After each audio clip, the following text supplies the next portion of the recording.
So I'm often asked, what is this distinction you're making between prizing other people and merely praising them? Prizing is a whole other experience for the person receiving it. When we praise someone, we're often putting an expectation that they do more of what they've just done.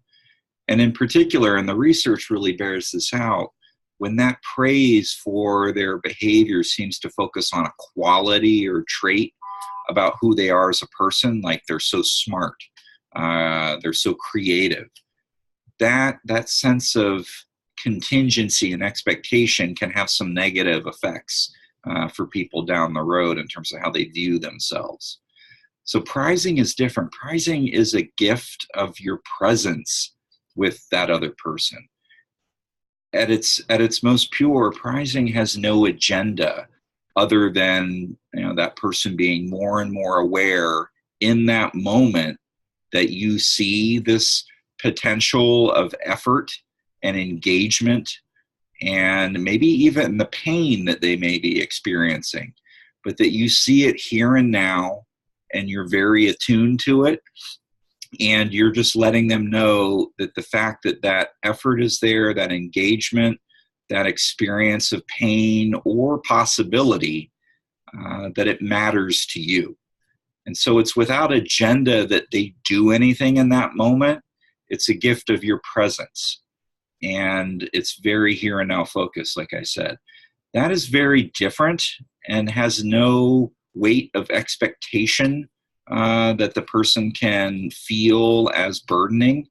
It's very unlikely to be perceived as inauthentic and insincere. Prizing is a message to that other person that, peekaboo, I see you behind this behavior, and I see you engaging. I see you experiencing. I see, as best I can, because we can never fully experience what someone else is experiencing, I see something that matters to you, and that mere fact matters to me.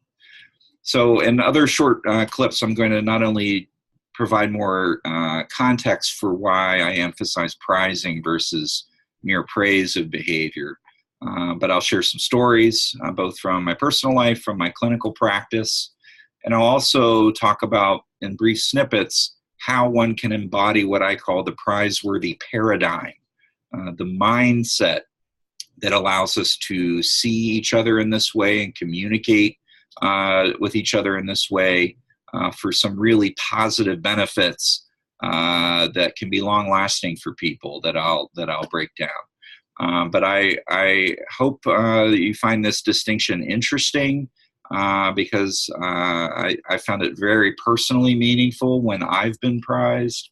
And I also have found that those that I've worked with, when I've offered it or when I've mentored or supervised other clinicians to offer it, it really resonates, it really matters. And I'll reference another video some of the research that bears that out in terms of people's brains, their development of attachments and their relationships and outcomes in their lives. So thank you.